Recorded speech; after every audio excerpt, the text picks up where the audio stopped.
आलस्य। यह शब्द सुनते ही हमारे दिमाग में सुस्त, थके हुए और हर काम से बचने वाले व्यक्ति की तस्वीर उभर आती है। हम सब कभी न कभी आलस्य का शिकार हुए हैं। कभी ऐसा होता है कि हम कुछ करना चाहते हैं लेकिन मन नहीं करता।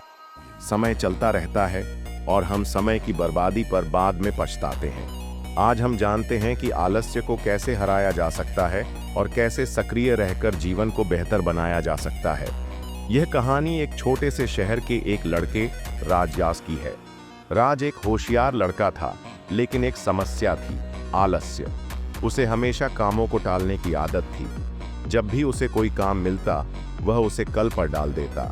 पढ़ाई हो या घर के काम, राज हमेशा यही सोचता, अभी तो बहुत समय है, बाद में कर लूंगा।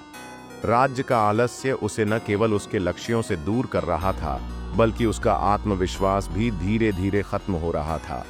उसका सपना था कि वह एक अच्छे इंजीनियर बने, लेकिन उसे पढ़ाई में कोई रुचि नहीं थी। हर दिन वह यही सोचता कि अगर वह कल से मेहनत करेगा तो सब कुछ ठीक हो जाएगा। लेकिन यही आलस्य उसे कहीं का नहीं छोड़ रहा था। एक दिन राज के पिता ने देखा कि वह दिन ब दिन सुस्त और थका हुआ सा रहने लगा था।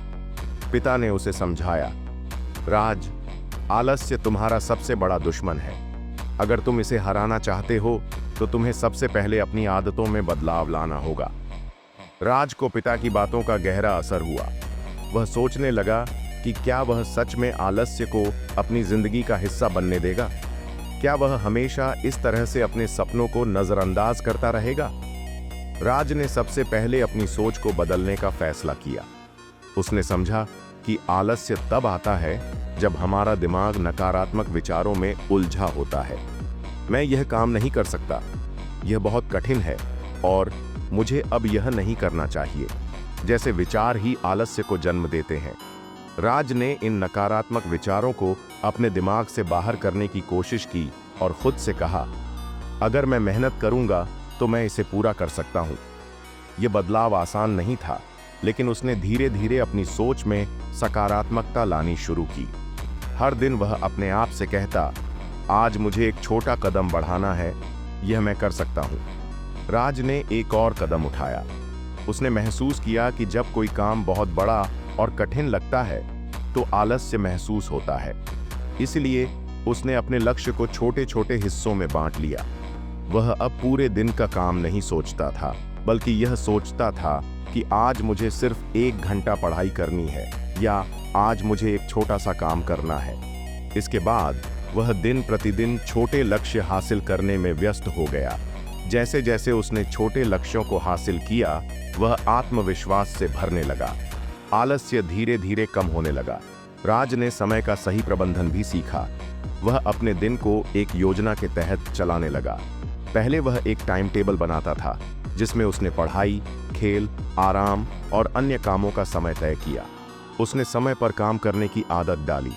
वह जानता था कि अगर वह समय पर काम नहीं करेगा तो आलस्य उसे फिर से घेर सकता है। राज ने यह सीखा कि अगर आप काम को टालते रहेंगे तो समय आपके हाथ से निकल जाएगा और आप उस काम को करने के लिए कभी तैयार नहीं हो पाएंगे। राज ने यह भी समझा कि आलस्य अक्सर शारीरिक और मानसिक थकावट का परिणाम होता है। इसलिए उसने अपनी दिनचर्या में कुछ स्वस्थ आदतें डालनी शुरू की। वह नियमित रूप से व्यायाम करने लगा, सही समय पर खाना खाने और पर्याप्त नींद लेने की कोशिश करने लगा। शारीरिक रूप से स्वस्थ रहकर मानसिक रूप से भी वह एक्टिव रहने लगा। अब उसका मन पढ़ाई में ज्यादा लगता था और वह मानसिक थकावट को जल्दी ही दूर कर सकता था। राज ने अपनी प्रेरणा के स्रोतों को भी बदल लिया। वह अब अपने आसपास के लोगों से प्रेरणा लेने लगा। उसने उन लोगों से बातचीत की जो मेहनत से अपनी मंजिल तक पहुंचे थे। वह किताबें पढ़ने लगा जो आत्मविकास और सफलता के बारे में थीं। सोशल मीडिया पर प्रेरणादायक वीडियो और लेख देखने लगा, जिससे उसे सकारात्मक ऊर्जा मिलती थी। प्रेरणा के ये स्रोत उसे अपने आलस्य से बाहर निकलने में मदद कर रहे थे। राज ने आलस्य को चुनौती दी और खुद से वादा किया कि वह इसे अपनी आदत नहीं बनने देगा। शुरुआत में यह मुश्किल था, लेकिन जैसे जैसे उसने अपनी मेहनत को नियमित रूप से किया, आलस्य धीरे धीरे उसकी आदत से बाहर हो गया। कुछ महीनों में राज ने देखा कि उसकी पूरी जिंदगी बदल चुकी थी। वह अब पढ़ाई में अच्छा कर रहा था, उसके आत्मविश्वास में इजाफा हुआ था और उसे अपनी सफलता का रास्ता दिखाई देने लगा था। आलस्य से छुटकारा पाने और सक्रिय रहने का सफर कभी आसान नहीं होता, लेकिन अगर हम सही दिशा में कदम बढ़ाते हैं तो हम आलस्य पर विजय प्राप्त कर सकते हैं। राज की कहानी हमें यह दिखाती है कि आलस्य को हराने के लिए जरूरी है कि हम अपनी आदतों में बदलाव लाएं और इसे अपने जीवन का हिस्सा न बनने दें। यह हम सबकी जिंदगी में एक महत्वपूर्ण पहलू है, क्योंकि आलस्य हमारे जीवन को बहुत प्रभावित कर सकता है। राज ने महसूस किया कि आलस्य से निपटने का एक और तरीका है आत्म मूल्यांकन करना और खुद से सही संवाद करना। वह अब अपने दिन का अंत करते समय यह सोचता था कि उसने उस दिन क्या हासिल किया और क्या वह अपनी क्षमता के अनुसार काम कर पाया। जब वह किसी कार्य में आलस्य महसूस करता तो वह खुद से कहता, क्या यह वाकई मेरे लिए फायदेमंद है कि मैं इस काम को टाल दूं? राज ने पाया कि आत्म मूल्यांकन करने से उसे अपने लक्ष्य की ओर बढ़ने की प्रेरणा मिलती थी।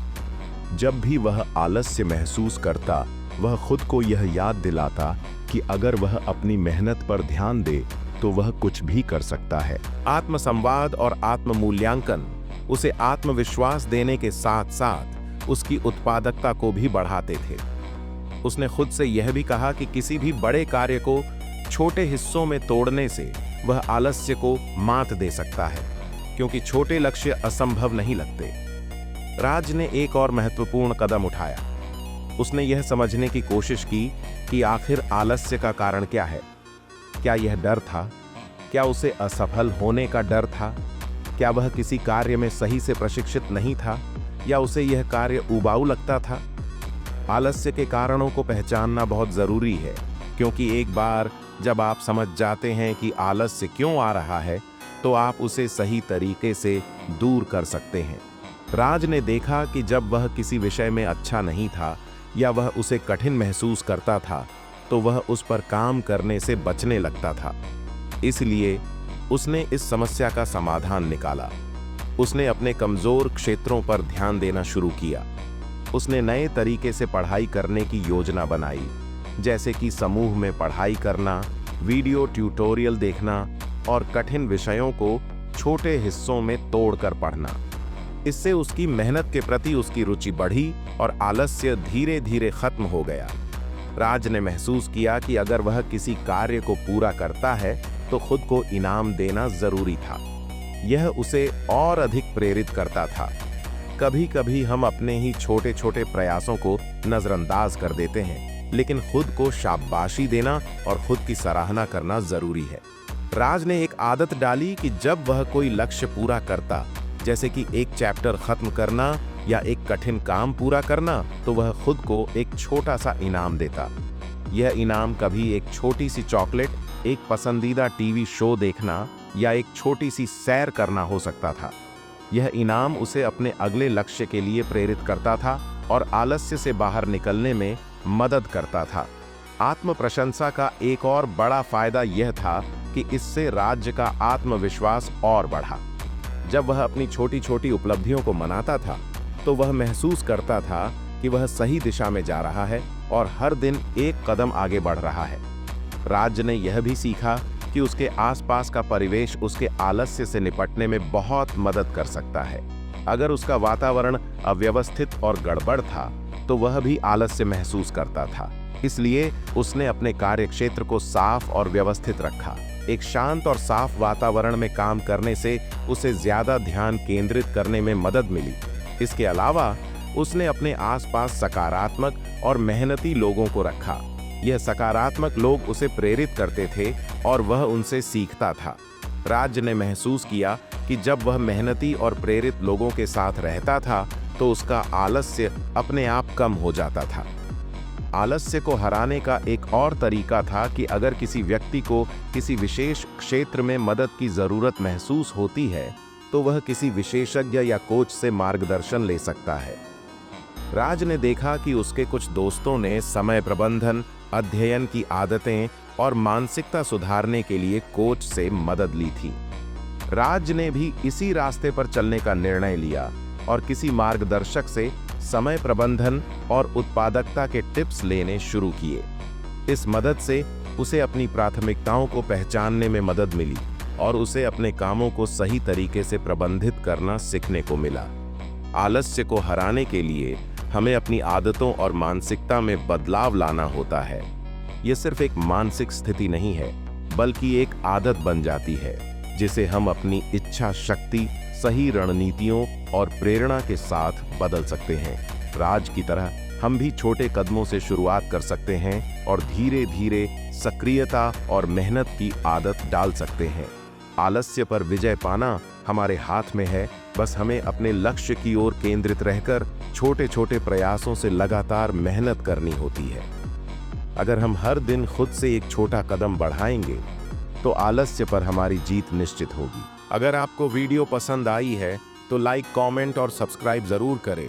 मिलते हैं किसी और नई वीडियो में, तब तक के लिए धन्यवाद।